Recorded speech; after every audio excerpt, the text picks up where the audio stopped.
I'm Isabella Mitchell, 32 years old, and for as long as I can remember, I've been the family disappointment.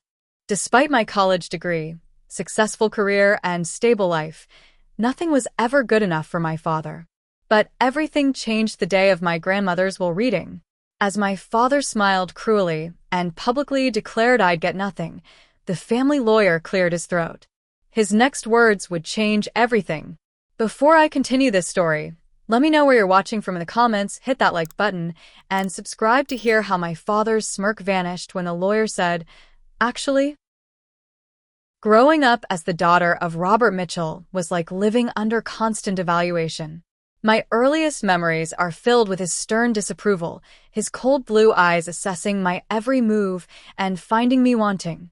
My father was a self-made business tycoon who built Mitchell Enterprises from the ground up, and he expected nothing less than perfection from his children. The contrast in how he treated my brother Michael and me was impossible to ignore.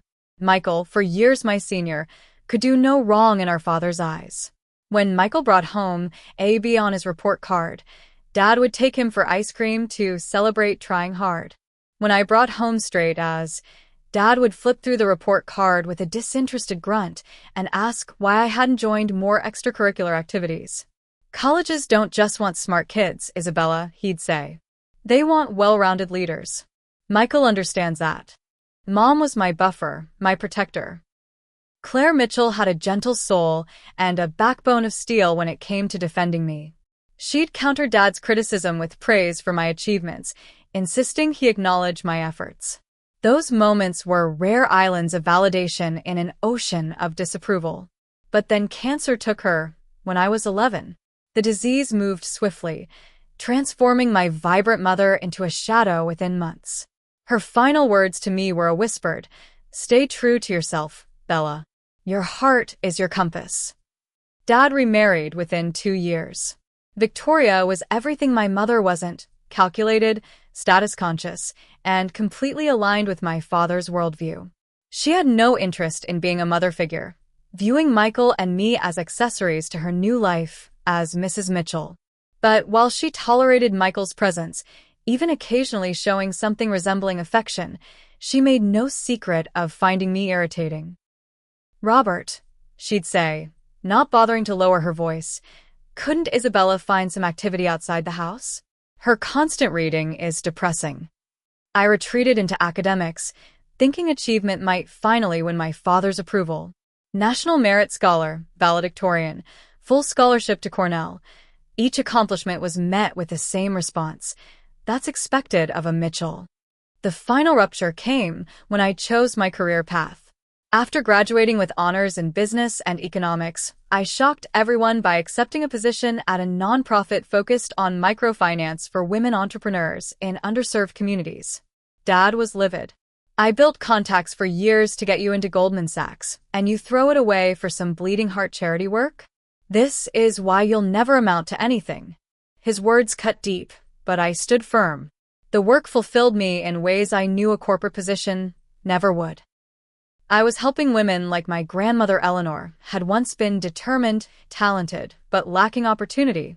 Grandmother Eleanor was the one person in the family who supported my choice without reservation. My father's mother was a remarkable woman who had quietly influenced Mitchell Enterprises from the shadows for decades. While my grandfather received public acclaim for the company's success, those of us close to Eleanor knew her financial acumen had saved the business multiple times.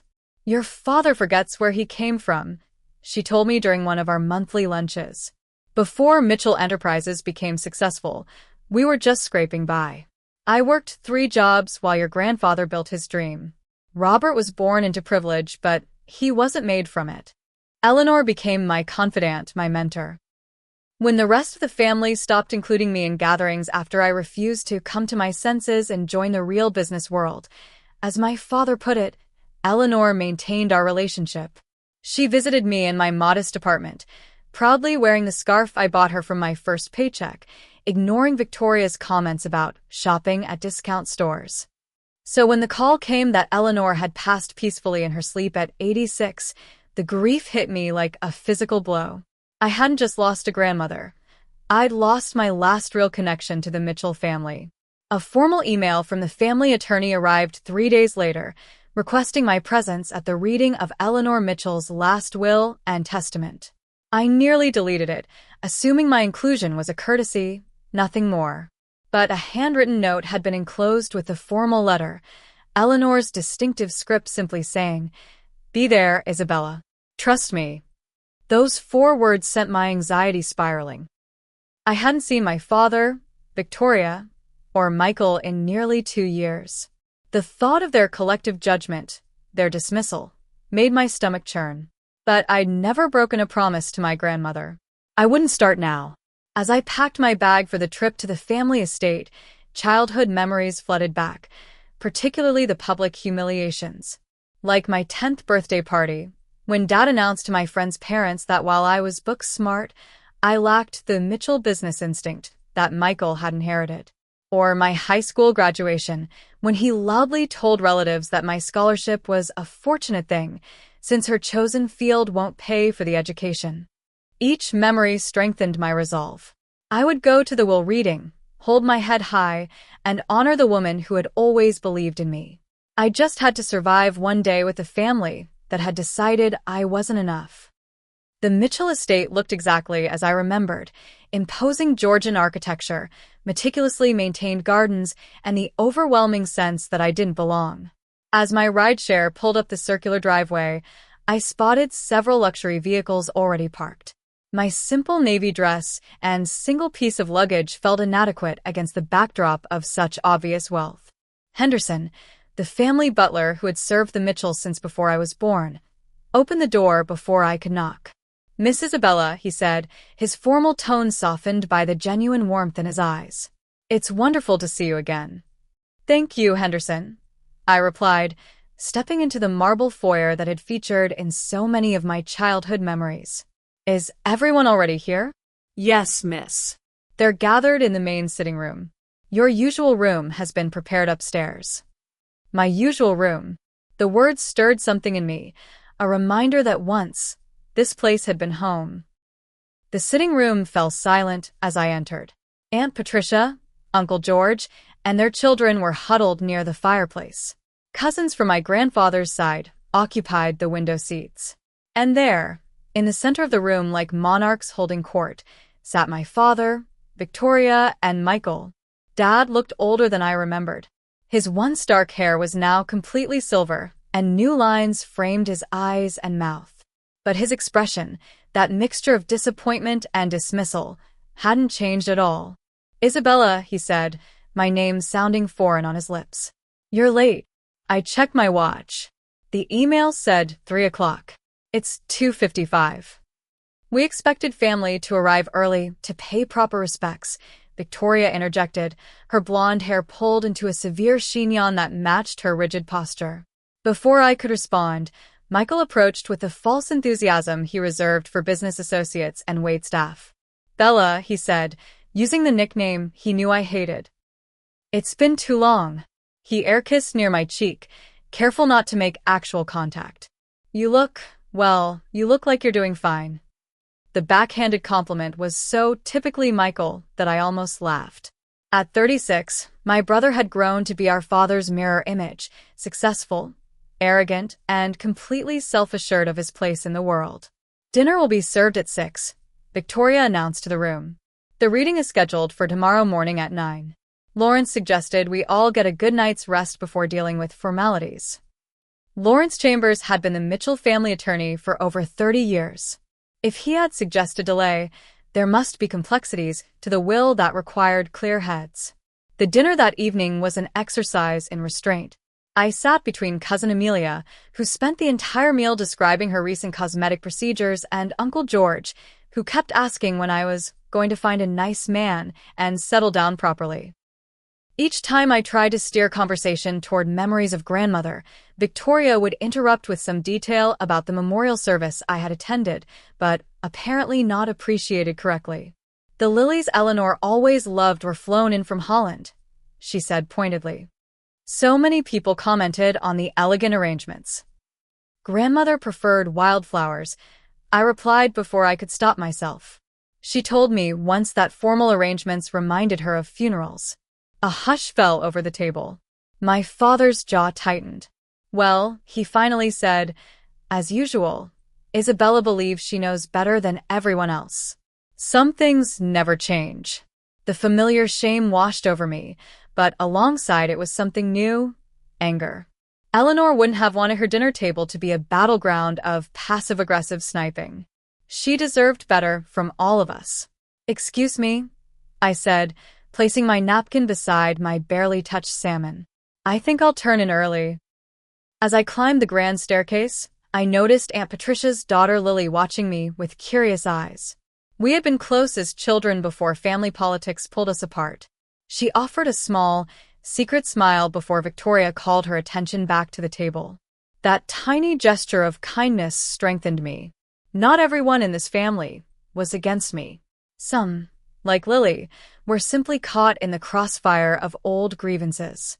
My bedroom was exactly as I remembered: the pale blue walls, the window seat overlooking the rose garden, and the bookshelf still holding the classics I devoured as a teenager. Someone, Henderson most likely, had placed a small vase of wildflowers on the nightstand. The sight brought tears to my eyes. Sleep proved elusive, so around midnight, I slipped out of my room and padded down the hallway to grandmother's study. I half expected it to be locked, but the door opened silently to my touch. The room smelled of her, lemon verbena, and the faint trace of the fountain pen ink she preferred. Moonlight streamed through the windows, illuminating the space where Eleanor had taught me chess, discussed literature, and listened without judgment to my hopes and fears. On her desk sat a silver-framed photograph I'd never seen before. It showed Eleanor, much younger, standing proudly in front of the first Mitchell Enterprises office. Beside her was my grandfather, and they were both beaming at the camera. I turned the frame over and found an inscription: "The True Beginning, E. and J. Mitchell, 1963. As I replaced the photo, my hand brushed against a drawer that was slightly ajar. Inside was an album filled with newspaper clippings, photographs, and handwritten notes. All about me. My college graduation announcement. A small write-up about the nonprofit's successful microloan program I had developed. Photos of me at various community events. The most recent edition was dated just 2 weeks before her death. A financial magazine article naming me as one of 30 under 35 social entrepreneurs to watch. She had been following my career all along, collecting evidence of a life I was building away from the Mitchell shadow. The last page held a single note in her elegant script: "She is the best of us. The only one who understood what matters." I closed the album with trembling hands, understanding now why she had insisted I attend the reading. Tomorrow wasn't just about inheritance, it was about legacy. Eleanor had seen me clearly in a way no one else in the family ever had. With that comforting thought, I returned to my room and finally fell into a peaceful sleep, the first since receiving news of her passing. The family library had always been an intimidating space, with its towering bookshelves, leather-bound volumes, and imposing portraits of Mitchell patriarchs.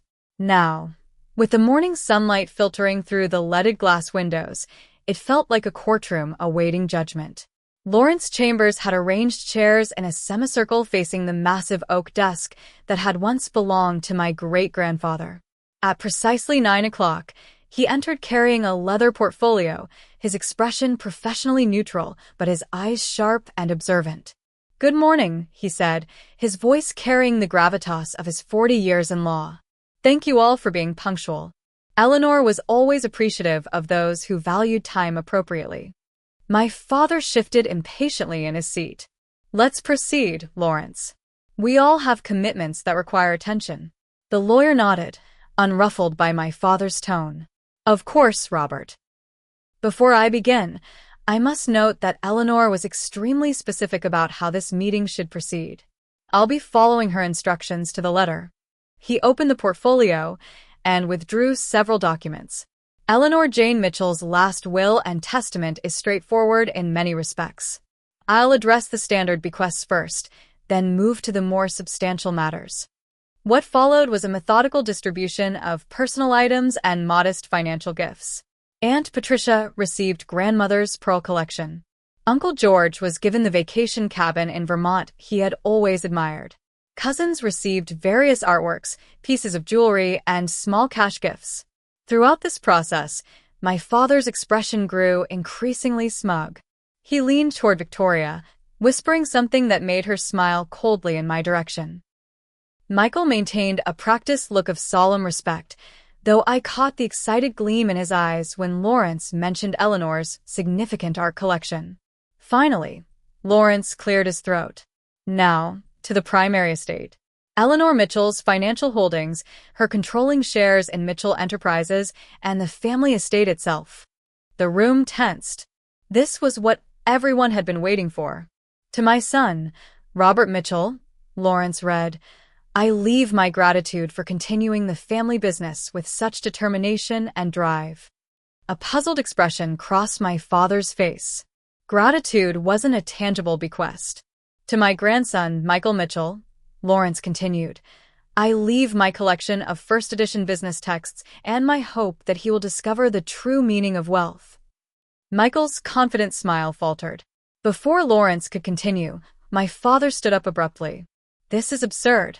Where are the shares? The estate? The financial holdings? Mother controlled 30% of Mitchell Enterprises. Lawrence remained calm. If you'll allow me to finish, Robert. No, I will not allow this farce to continue. Mother clearly wasn't in her right mind toward the end. We all saw her declining. Dad turned to face the room, his expression thunderous. She spoke often of dividing her holdings between those who contributed to the Mitchell legacy and those who abandoned it. His gaze found me, and the familiar cold disdain washed over his features. Some of us built upon what our parents created. Others rejected everything our family stands for, choosing instead to throw away opportunities and education on lost causes. The room grew uncomfortably quiet. Every eye darted between my father and me. Isabella made her choice years ago, he continued, his voice rising. She turned her back on this family, on the business my father and I built. She chose strangers over her own blood.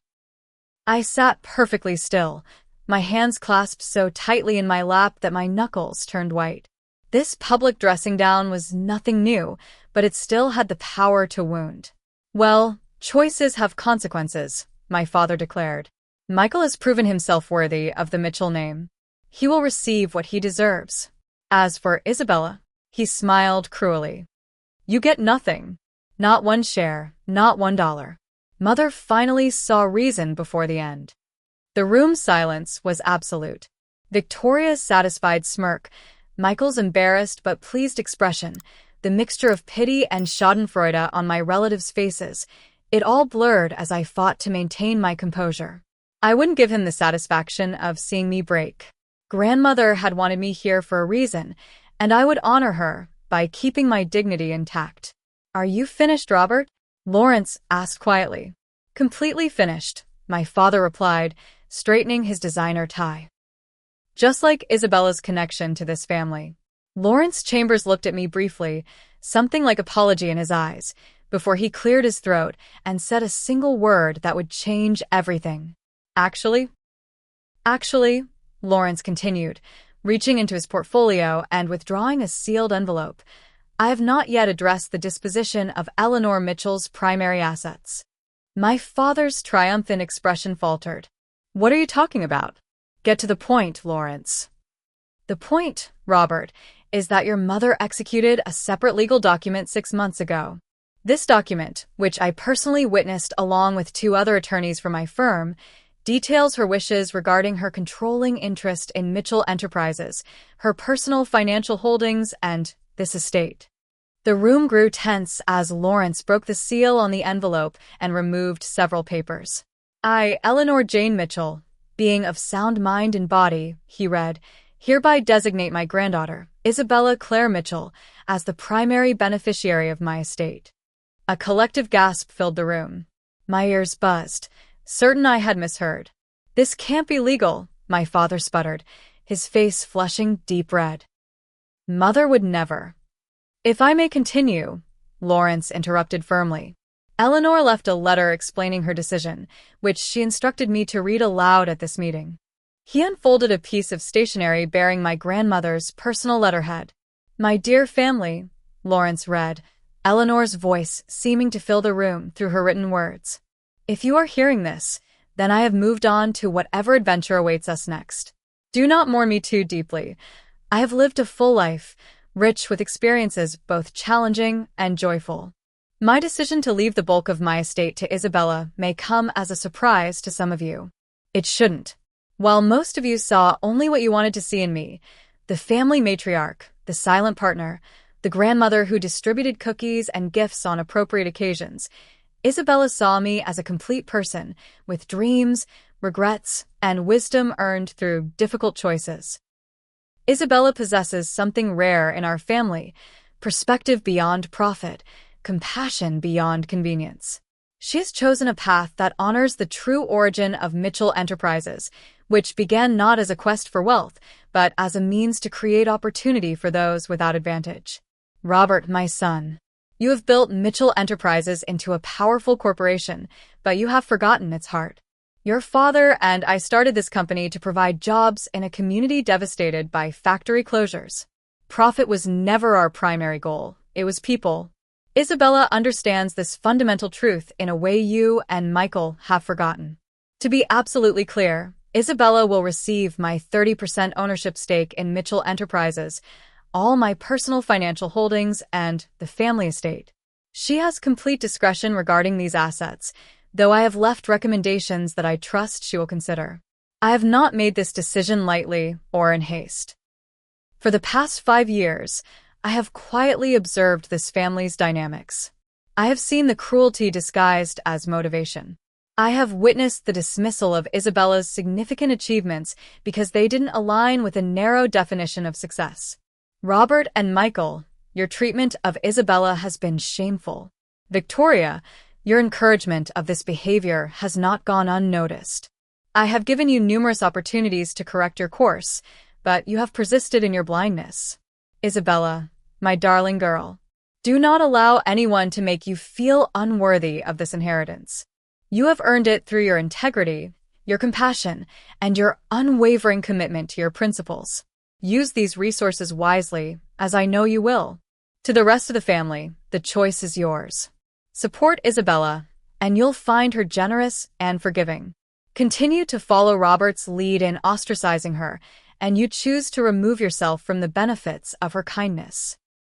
With enduring love and the wisdom of years, Eleanor Mitchell. The silence that followed was absolute. I sat frozen, tears streaming down my face at my grandmother's unexpected advocacy from beyond the grave. My father recovered first, his shock transforming instantly to rage. This is preposterous.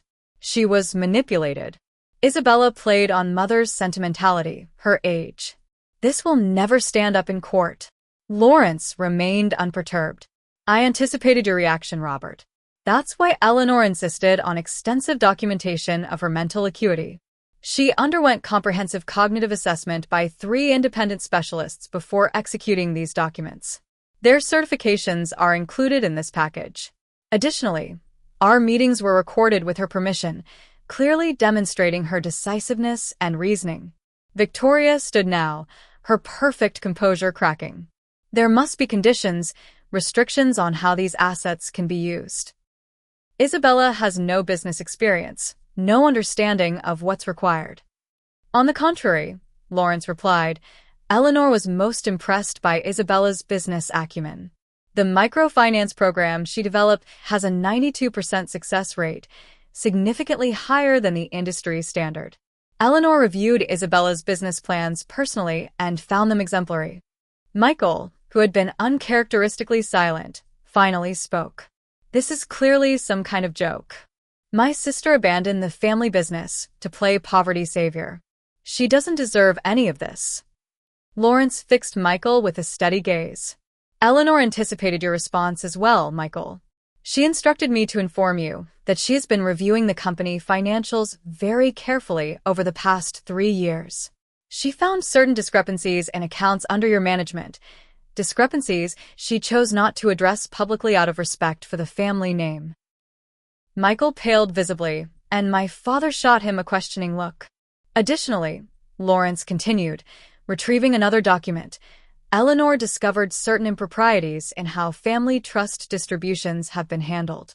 Robert, she was particularly concerned about the diversion of funds intended for the Mitchell Foundation.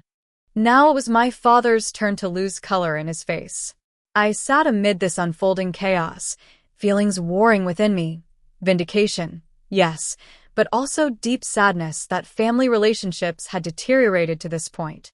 Grandmother had seen everything, understood everything, and had chosen this dramatic method to correct years of injustice. I felt overwhelmed by her trust in me, her belief in my abilities. If there are no further questions, Lawrence said, gathering his papers, I suggest we adjourn. Isabella, I'll need an hour of your time this afternoon to discuss next steps and sign necessary documentation. As if on cue, everyone turned to look at me, the family disappointment who now controlled the Mitchell fortune. The irony was almost too much to bear. Thank you, Lawrence, I said, finding my voice at last. I'll be available whenever you're ready. As the family erupted into arguments and accusations, I slipped quietly from the room, seeking solitude to process this monumental shift in my reality. Grandmother had given me not just wealth and power, but something far more valuable: vindication and an opportunity to heal old wounds, both my own and those inflicted by my family on others through their business practices. The responsibility was enormous. But for the first time since entering the Mitchell estate, I stood tall. I was my grandmother's chosen successor, and I would not waste the chance she had given me to make things right. The next 24 hours passed in a blur of legal discussions, document signings, and attempts to grasp the magnitude of my new reality. Lawrence Chambers patiently explained the extent of grandmother's holdings, significantly larger than even the family had realized. Beyond her Mitchell Enterprises shares, she had built a substantial personal portfolio, including real estate, technology investments, and an impressive art collection authenticated by Sotheby's at over $12 million. Eleanor was shrewder than anyone gave her credit for, Lawrence explained as we sat in grandmother's study. While Robert focused on expanding Mitchell Enterprises through traditional avenues, Eleanor quietly diversified. The tech startups she invested in 10 years ago have yielded returns that would make most venture capitalists envious. I rubbed my temples, fighting a growing headache. Why me, Lawrence? Really? Was it just because I was kind to her? The elderly attorney removed his glasses, polishing them thoughtfully. Isabella, I've known your grandmother since before you were born. She wasn't sentimental in her business decisions. Yes, she loved you deeply, but this wasn't about affection. She genuinely believed you were the only Mitchell with the moral compass and intelligence to manage these assets responsibly. A knock at the door interrupted us. Henderson entered, his expression apologetic. Miss Isabella, Mr. Robert is insisting on speaking with you. He's quite determined. I sighed, nodding. Send him in, Henderson. It's time we talked anyway. My father burst into the room before Henderson could properly announce him, his normally impeccable appearance disheveled, his eyes wild with a mixture of fury and desperation. This ends now, he declared, pointing an accusatory finger at me. You've manipulated an elderly woman, turned her against her own son, but it won't stand. I've already called Gerald at Simpson and Porter. We'll have this ridiculous document invalidated within the week. I remained seated, drawing strength from my grandmother's chair. The document will stand, Dad. You know it, Gerald knows it, and deep down I think you understand why grandmother made this choice. Don't you dare presume to know my mother's mind, he snarled. You saw her a few times a year. I was her son. Being her son didn't mean you knew her. I replied quietly. When was the last time you asked about her dreams? Did you know she wanted to be an architect before she met grandfather? Did you know she anonymously funded scholarships for women in STEM fields? Or that she volunteered teaching financial literacy at the community center every Wednesday? His momentary silence told me everything. You saw what you wanted to see. The supportive mother, the silent partner, the society matron. You never knew Eleanor Mitchell. I did. Lawrence cleared his throat. Robert, threatening litigation is certainly your right, but I should inform you that Eleanor anticipated this reaction. She prepared extensive documentation of her decision-making process. Fighting this will be costly, public, and ultimately futile. My father's gaze darted between us, calculation replacing some of the raw anger. What do you want, Isabella? Money? Is that it? Name your price to sign the shares over to me and be done with this farce. The insulting suggestion that I could be bought off so easily might have wounded me once. Now it merely confirmed grandmother's wisdom. I'm not negotiating, Dad. The shares are mine, as is this house and everything else grandmother left me. Your options are simple. Work with me as a business partner or continue fighting a battle you can't win. He laughed bitterly. You? A business partner? You know nothing about running Mitchell Enterprises. You'll destroy everything my father and I built. Perhaps, I acknowledged. Or perhaps I'll honor what they actually built before you transformed it into something they wouldn't recognize. Before he could respond, another interruption came.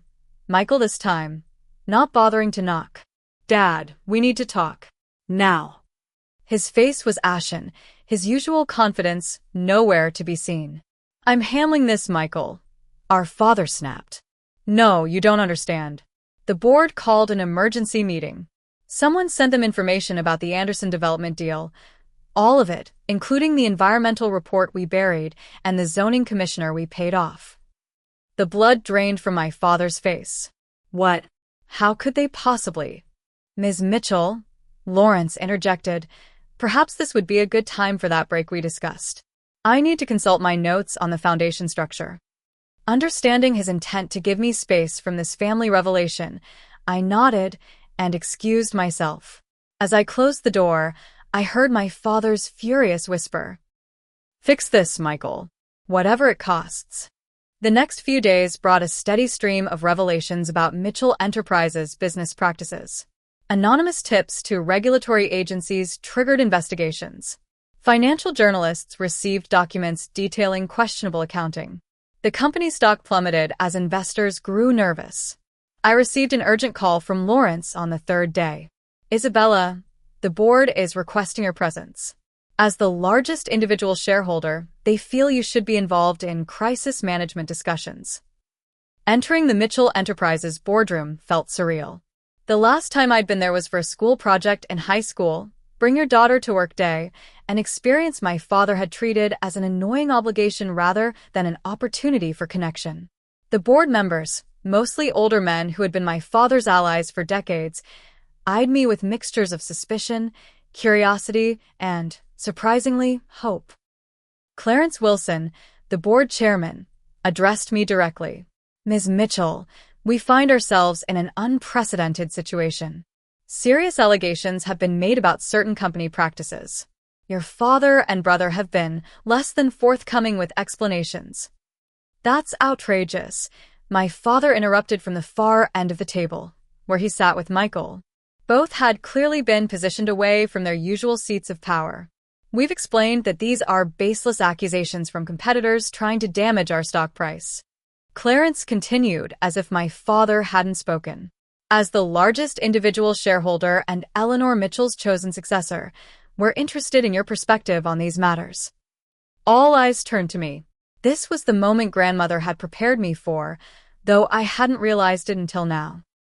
All those discussions about ethics in business, about the original mission of Mitchell Enterprises, about the responsibility that came with power, they had been preparation for this exact scenario. I believe in transparency, I said simply.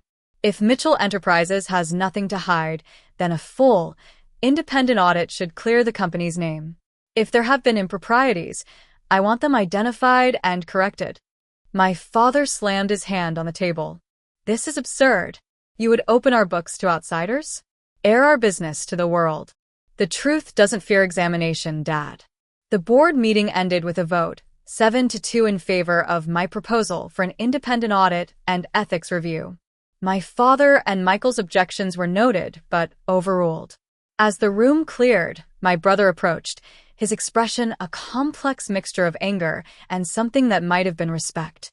"You've destroyed this family," he said quietly. "Was that your plan all along? Revenge for feeling overlooked?" "No, Michael. This isn't about revenge. It's about responsibility. Grandmother saw something in Mitchell Enterprises worth saving, its original purpose, its potential for good. That's what I'm fighting for." He studied me for a long moment. "You really believe that, don't you?" "I do." "Then you're even more naive than Dad always said." He leaned closer. "But I'll give you this. You're not the pushover we thought you were." As he walked away, I realized that his words, intended as a parting shot, were actually the first genuine acknowledgement he'd ever given me. It wasn't reconciliation, but it was something, a crack in the wall of dismissal I'd faced my entire life. That evening, as I sat in Grandmother's study reviewing decades of company records Lawrence had provided, my phone buzzed with text notifications. Anonymous numbers sending variations of the same message: back off or regret it. Some secrets should stay buried. Accidents happen to nosy people. The threats didn't frighten me as much as they should have. Instead, they confirmed I was on the right track. Someone was scared of what I might discover, scared enough to try intimidation. I called the security firm Lawrence had recommended and arranged for protection. Then I redoubled my efforts, diving deeper into the company's history, determined to understand exactly what my father and brother had done to my grandparents' legacy. The truth, as it emerged through financial statements, email records, and buried reports, was worse than I had imagined. Mitchell Enterprises had systematically engaged in practices that prioritized profit over people, convenience over ethics. The company that had begun as a means to revitalize a struggling community had become a predator feeding on those same vulnerable populations. I scheduled meetings with business advisors, ethical investment experts, and community leaders affected by Mitchell Enterprises' decisions. Each conversation clarified my path forward. Grandmother had given me this opportunity not just to right personal wrongs, but to redirect an entire corporate entity back toward its founding principles. As the investigations deepened, my father made one last desperate attempt at control. He called a family meeting, aunts, uncles, cousins all summoned to witness his case against me. "Isabella is destroying our family name," he declared to the assembled relatives. "The Mitchell reputation, built over generations, is being dragged through the mud because of her vindictive crusade." I let him finish his speech before responding. "The Mitchell name was built on integrity," I said, looking around at the faces of my extended family. "On creating opportunity, not exploiting vulnerability. If you've forgotten that, read grandfather's original business plan. It's in the company archives. The mission statement might surprise you." Uncle George, always my father's staunchest ally, spoke up. "Robert, is it true what they're saying about the pension fund? That company assets were used as collateral without proper disclosure?" The question hung in the air, my father's non-answer more damning than any confession. One by one, family members began asking questions they'd apparently been holding back for years. With each reluctant admission or defensive deflection from my father, I watched their loyalty shift. Not necessarily to me. I was still an outsider in many ways, but away from blind acceptance of my father's leadership. By evening's end, the family dynamics had fundamentally changed. The unified front against difficult Isabella had fractured, revealing complex relationships and long-buried concerns that went far beyond my inheritance. As relatives departed, my cousin Lily lingered behind. "I always knew you were the strong one," she said quietly. "Even when we were kids. The way you stood up to Uncle Robert, it gave me courage." Her words stayed with me as I returned to Grandmother's study, my new command center.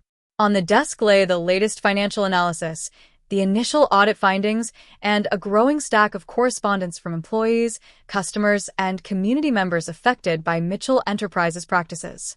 The task ahead was monumental. Reforming a company culture, restoring ethical practices, rebuilding community trust. It would take years, not months. But for the first time since Grandmother's will reading, I felt fully equal to the challenge. I opened her journal, which Lawrence had given me that morning. The final entry, dated just days before her death, read, Isabella will face resistance, doubt, perhaps even danger.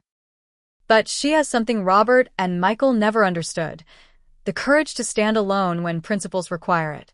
The Mitchell legacy is safe in her hands. Grandmother had seen this confrontation coming. She had prepared me for it in 100 subtle ways. Now it was my turn to prove her right.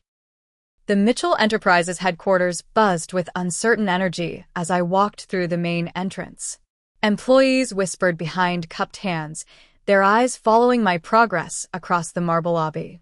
To them, I was still an enigma, the estranged daughter suddenly elevated to major shareholder, the nonprofit worker now sitting in on board meetings. My first official act had been to hire Delmore Financial Forensics, a firm specializing in corporate accounting investigations. Their team, led by the formidable Sandra Delmore, had taken over the company's 14th floor, methodically examining every transaction over the past decade. "Ms. Mitchell," Sandra greeted me, her no-nonsense demeanor refreshing after weeks of dealing with my father's emotional manipulations. "We've compiled our preliminary findings. You'll want to sit down for this." The report was devastating. Beyond the already public issues, Sandra's team had uncovered systematic financial misconduct. Funds diverted from the employee pension plan, environmental compliance reports falsified, minority contractors paid significantly less than their white counterparts. "Your brother was particularly creative," Sandra noted, highlighting a series of transactions.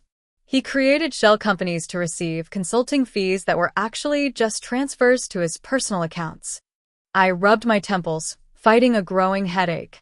How did this continue for so long without anyone noticing? "Fear and loyalty," Sandra replied simply. "Your father inspired both in abundance." Whistleblowers were quickly identified and removed. The few who tried to alert regulators found themselves blacklisted in the industry. As I left the meeting, my phone buzzed with a text from an unknown number. "Coffee? I might have information that could help." Olivia Daniels. The name triggered a flood of memories. Olivia had been my closest friend throughout childhood and early adolescence, until her father, James Daniels, was abruptly fired from his VP position at Mitchell Enterprises. The official story was embezzlement, but Olivia had tearfully told me her father claimed he was being framed after questioning certain company practices. Our friendship had ended when her family moved away, unable to find work locally after my father spread rumors throughout the business community. We arranged to meet at a small cafe far from the company headquarters. Olivia hadn't changed much. The same thoughtful brown eyes, the same habit of twisting her hair when nervous. "I never thought I'd voluntarily contact a Mitchell again," she said after we'd exchanged awkward greetings. "But when I saw the news about your grandmother's will and the investigations, I knew I had to reach out." "I'm so sorry about what happened to your family, Olivia. I was just a kid. I didn't understand." She waved away my apology. "We were both kids caught in adult battles. But now we're adults, and some battles are worth fighting." She slid a flash drive across the table. "My father kept records. Everything he found, everyone involved. He never used it because your father's threats were very explicit. If he went public, something would happen to me or Mom." The information on the drive corroborated Sandra's findings and added crucial context. James Daniels had discovered the beginnings of the financial misconduct 15 years ago, right around the time my father had begun pushing me away from the company. Armed with this new evidence, I called an emergency board meeting. The atmosphere was tense as I presented the findings, methodically laying out years of corruption and cover-ups. "These practices stop now," I concluded. "I've prepared a comprehensive reform plan that will address each issue while minimizing damage to innocent employees and legitimate business operations." My father, who had been uncharacteristically silent throughout my presentation, finally spoke. "This is business suicide. The markets will punish any company that voluntarily airs its dirty laundry. The stock will tank. Clients will flee." "Perhaps initially," I conceded. "But transparency builds lasting trust." Mitchell Enterprises began as a company that valued people over profit margins. We can be that company again. The board deliberation was lengthy and contentious, but ultimately, They voted 6-3 to adopt my plan. The decisive factor came when Clarence Wilson revealed that his own internal concerns had been dismissed by my father years ago. "Robert," he said gravely, "we followed your lead because you delivered results. But there are lines that shouldn't be crossed, even for profit. Isabella's approach may be painful in the short term, but it's our best chance for long-term survival." Implementation began immediately. We established an ethics committee with actual authority. We created a protected whistleblower program. We commissioned independent audits of all environmental impact statements and began setting aside funds for remediation where damage had occurred. The transition wasn't smooth. As my father had predicted, our stock initially plummeted. Business partners grew wary.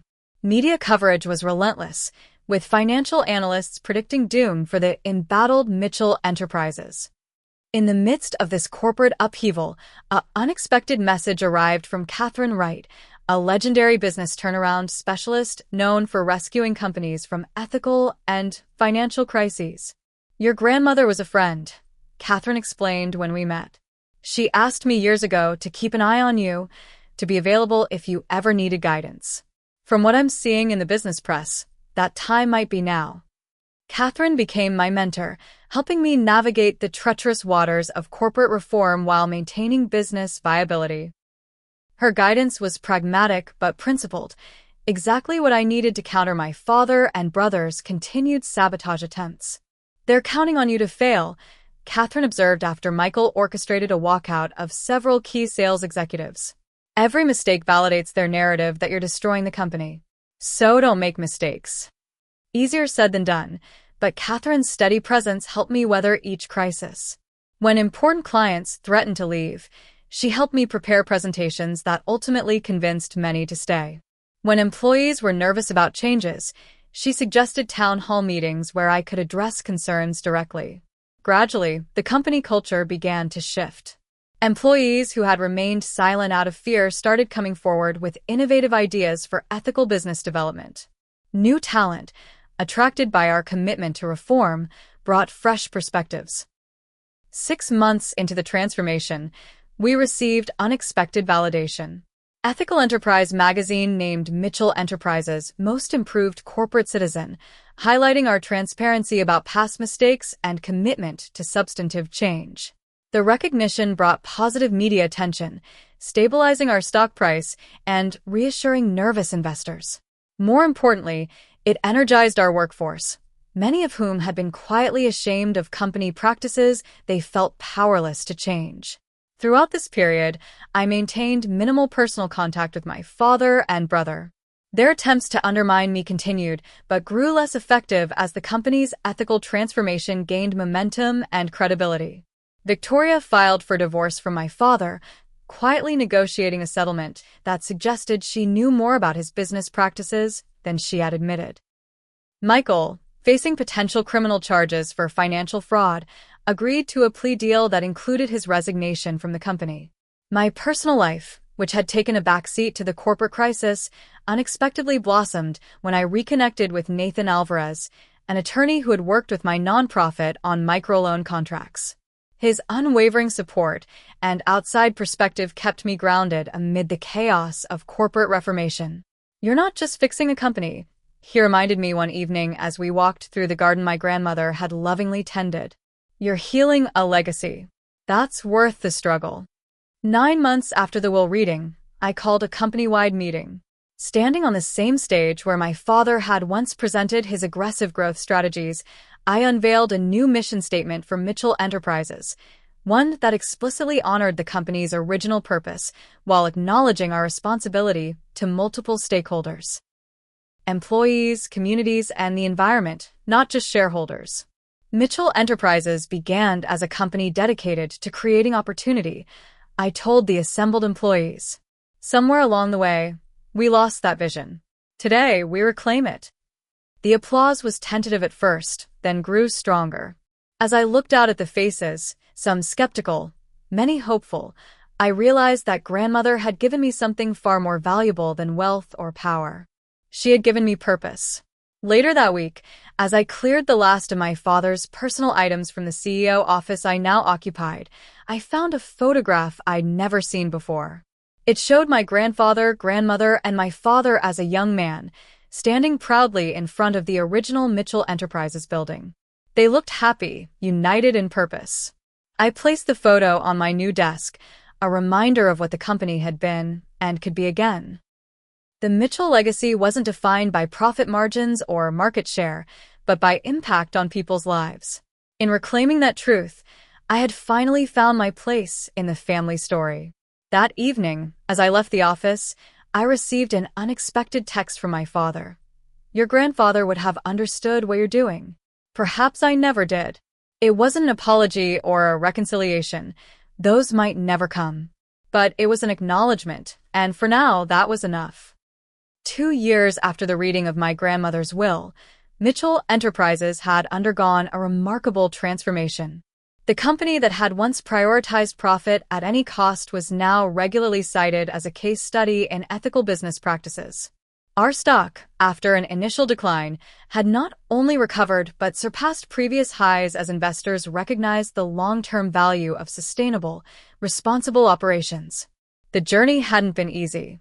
Every step toward reform had met resistance, not just from my father and brother, but from those within the organization who benefited from the old system. There had been lawsuits, attempted coups by disgruntled executives, and coordinated media attacks questioning my qualifications and intentions. But we had persevered. The Independent Ethics Committee now had real authority. Environmental remediation projects were underway in communities damaged by past practices. The Employee Pension Fund had been fully restored, with additional compensation for those affected by the previous mismanagement. Most surprisingly, my father had gradually moved from outright opposition to grudging acceptance of the new direction. The turning point came after the Wall Street Journal published a feature on our transformation, explicitly crediting my leadership for saving a company that had been on the brink of a devastating scandal. The article wasn't entirely inaccurate, he admitted during one of our infrequent, but increasingly civil meetings. The company is stable under your management. From my father, this qualified statement represented the highest praise I was likely to receive. I accepted it as the olive branch it was intended to be. Michael's journey had been more complicated. Facing legal consequences for his financial improprieties, he had initially blamed me for his predicament. The plea deal he accepted required community service, which he fulfilled by teaching business classes at a community college, an experience that seemed to gradually shift his perspective. One rainy Tuesday, he appeared unannounced in my office. "I've been thinking about grandmother," he said without preamble. "About why she chose you." I waited, allowing him the space to continue. "I thought it was because you were her favorite, her pet project. But watching what you've done with the company." He paused, struggling visibly with his next words. "She was right. I would have continued Dad's approach until we self-destructed or got caught. You saved Mitchell Enterprises from people like me." The admission clearly cost him, his pride battling with a newfound self-awareness. "I'm not asking for my position back," he clarified quickly. "I've actually found I enjoy teaching. But I wanted to say, I'm sorry. For a lot of things. For how I treated you growing up. For not seeing your value." His apology was unexpected, imperfect, but sincere. I considered how to respond, weighing our complicated history against the possibility of a new beginning. "Thank you for saying that, Michael. It matters." I took a deep breath before continuing. "We'll probably never be the close siblings some families have, but maybe we can build something better than what we had before."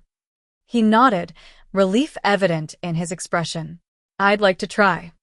This tentative reconciliation with Michael opened the door to healing other family relationships as well.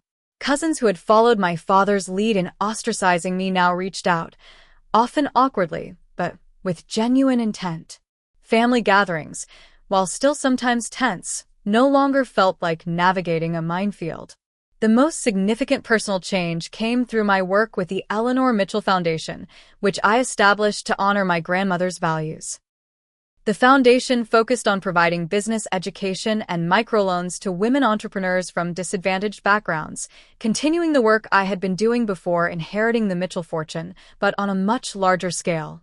Through the foundation, I met Catherine Wilson, a brilliant community organizer who became both friend and advisor. Her practical wisdom about creating sustainable change complemented my business knowledge, helping the foundation avoid the pitfalls of well-intentioned but ineffective philanthropy. Money without understanding is just noise, Catherine told me once. Your grandmother knew that. It's why she waited, watched, and chose carefully before acting. Those words stayed with me as I navigated my new reality. Wealthy, influential, but determined to remain grounded in the values that had guided me before inheritance changed my circumstances. My relationship with Nathan deepened throughout this period of transformation. Unlike the opportunistic suitors who appeared after my newfound wealth became public, Nathan had known and valued me when I was just another nonprofit worker with big dreams and a modest bank account. You're still the same, Isabella, he assured me during a moment of doubt, just with more resources to do what you've always wanted to do. His perspective helped me establish healthy boundaries with family members and business associates alike. I learned to distinguish between those who valued me for myself and those who sought proximity to power and wealth. On the second anniversary of Grandmother's Will Reading, I held a small ceremony to dedicate a garden in her name at the company headquarters. As I looked around at the gathering, employees whose jobs and pensions were now secure, family members with whom I had built new relationships, friends who had supported me through the tumult of transformation, I felt a sense of completion. Later that evening, alone in what had been my grandmother's study and was now mine, I opened her journal to a passage she had marked for me to find. True wealth isn't measured in dollars or property, Isabella. It's measured in the positive difference you make in others' lives. Money is just a tool, useful when wielded with wisdom and compassion, dangerous when pursued as an end in itself. I've watched you grow into a woman who understands this inherently. That's why I'm entrusting you with the Mitchell legacy. Not because you're perfect, none of us are, but because you ask the right questions and seek the right answers. Remember that your worth has never depended on your father's approval or this family's acceptance. It comes from within, from the choices you make and the good you create.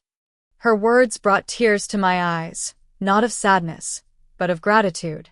Grandmother had seen me clearly when others chose not to. Her belief in me had given me the courage to stand firm against enormous pressure, to rebuild rather than simply inherit. The journey from family outcast to respected leader had taught me lessons I never expected to learn. That rejection can be redirection to your true path. That standing alone for what's right eventually attracts others to your cause. That forgiveness benefits the forgiver as much as the forgiven. And that the approval we seek most desperately is often not worth the cost of obtaining it. Most importantly, I learned that family can be both a burden and a blessing, sometimes simultaneously. The Mitchell blood running through my veins connected me to a complicated legacy, but how I honored and transformed that legacy was entirely my choice. As the light faded from the study, I closed the journal and looked out at the garden my grandmother had loved. Tomorrow would bring new challenges in balancing business ethics with profitability, in maintaining relationships with family members still learning to see me clearly, in using wealth as a force for positive change rather than personal comfort. But tonight, in this moment of quiet reflection, I felt at peace with the path I had chosen and the person I had become. Not despite the family that had rejected me, but because I had found the strength to reject their limited vision of success and worth. My father's cruel words at the will reading, "You get nothing," had proven to be his greatest miscalculation. In that moment of intended humiliation, he had inadvertently freed me from seeking his approval. And in that freedom, I had found my true inheritance, the courage to create a legacy defined not by wealth accumulated, but by lives improved. What's the most difficult family relationship you've had to navigate? Have you ever been underestimated only to prove someone wrong? Share your thoughts in the comments. And if this story resonated with you, please like, subscribe, and share it with someone who might need to be reminded of their worth beyond others' judgments. Remember, sometimes the people who understand your value aren't the ones you expected, and recognition often comes from unexpected sources. Thank you for listening to my story.